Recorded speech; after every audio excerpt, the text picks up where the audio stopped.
Hey, this is Grayson Peltier with the Fixer Punk podcast.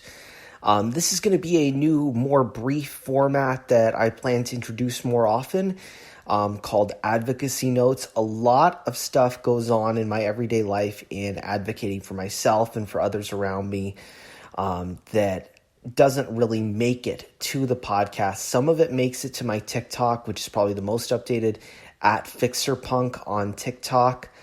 Some of those need to get reposted to Instagram, but some of the stuff goes into 3 minutes, which I can't get onto Instagram as a reel. But today I want to focus on one particular scenario, which is, and I actually mentioned this on Street Fight Radio when I was on that show just now, which is a grievance against an HMO plan or against a provider in an HMO plan, whether that's due to overbilling or due to poor quality of care.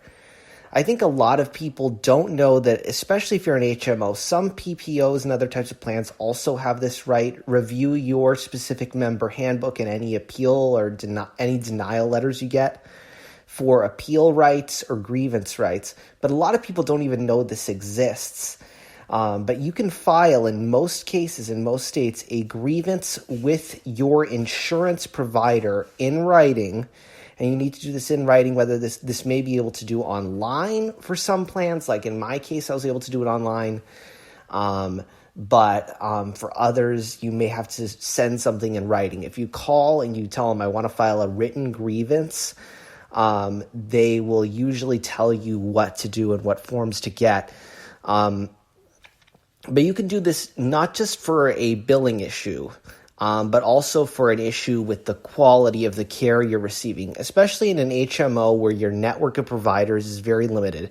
And this can be medical HMO or dental HMO. I've done it for both. This particular case was for dental HMO, and a lot of people don't even realize that their dental plans have a grievance function in them. And in this case, I was actually about to be severely overcharged by a dentist. The dentist was being, or not the dentist herself, but the front desk person was being very kind of condescending and dismissive of me. I was being given diagnoses by the front desk person rather than by the dentist herself, and I was about to be overcharged by thousands of dollars for a wisdom tooth extraction, and I declined it. But after I declined it, I didn't just walk away from that dental office. I went and I took that information, I filed a grievance, I went and I compared. And this is one of the things is that if you can find a specific violation of your plan contract, your insurance's contract, such as a discrepancy in the amount that they're charging you or the amount of the copays that they're charging you or the approved fee, that's a very important thing to put in. And I didn't even think I was going to get any money back from this because I thought that that these extra services that they had charged me for in the past. Now, this was where the final straw for me was going to be not paying this $2,300 for a wisdom tooth extraction that should only be like $300. But I had also paid them in the past for these mandatory laser cleanings and extra laser services that I was told were not covered by my insurance. For filling as well. And the insurance actually decided to refund me the money from those as well because I mentioned the laser services and all the other upcharging that this dental office was doing to me. And that's because dental HMO plans tend to not reimburse dental offices very well, so that's why they add on exorbitant fees that basically add up to the cash cost. So in this case, the laser for a dental cleaning is $128. That's roughly the cash cost of a dental cleaning normally. And under the standards set by the American Dental Association in the current dental terminology, and thank God for the lady at my insurance that responded to my written grievance, which she wrote like a 5-page letter going through my entire file and looking for every instance where they overcharged me. And that's how I was actually awarded a refund of $400 dating all the way back to last year. But the current dental terminology from the American Dental Association states that if you're dealing with the same situation with the laser is not to be billed as a separate code on the bill. It's to be included within the existing service. Whatever the primary dental service that's being done, whether that be cleaning, filling, extraction, what have you. So they would be forced to just charge me under the terms of the contract the amount that is contracted as my copay under the insurance. And also this office was refusing to give me my records. They were saying, well, the records are the property of not even the dentist, but the oral surgeon who was supposed to do my extraction. And they were trying to rush to have me agree to do, and I never met said oral surgeon.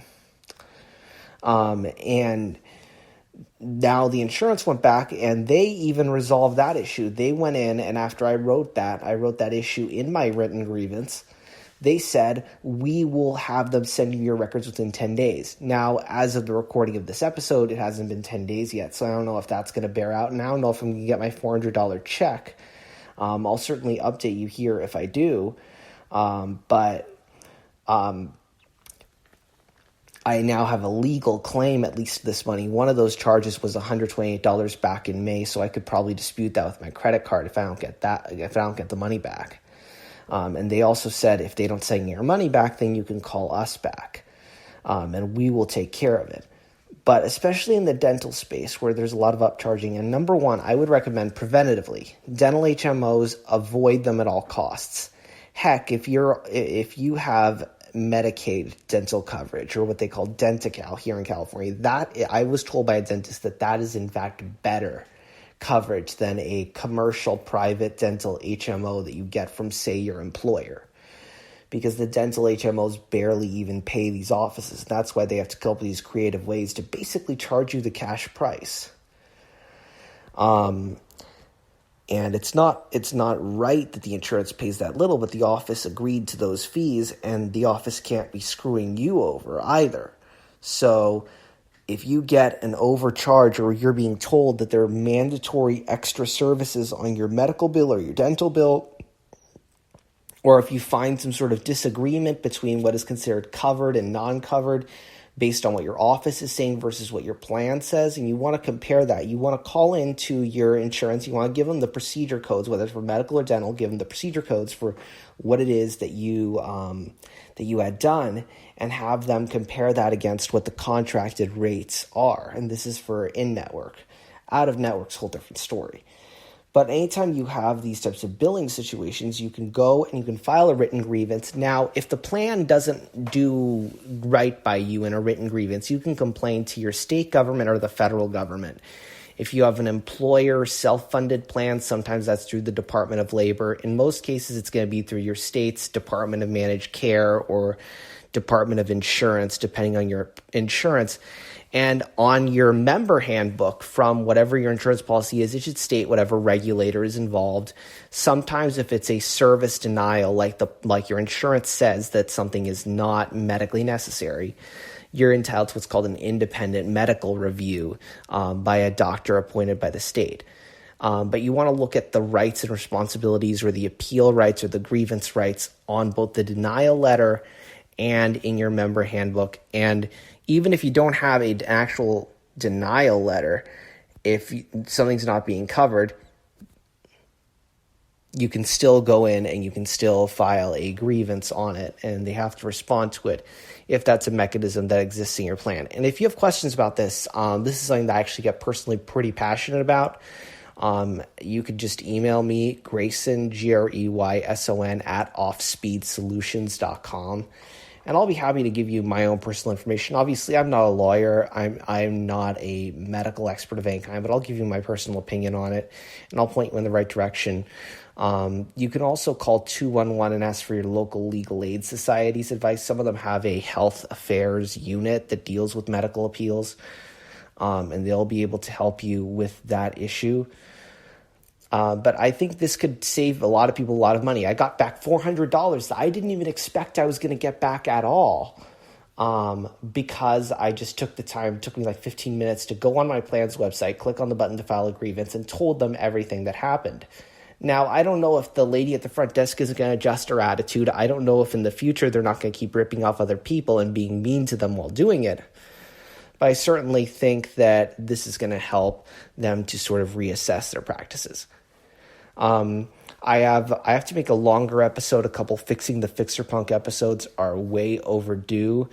some better longer form content, but I want to put in some more of these notes so that you can get lessons and insights on how to advocate for yourself based on my own experiences. And I think they'll be pretty helpful. If you found this episode helpful, please let me know.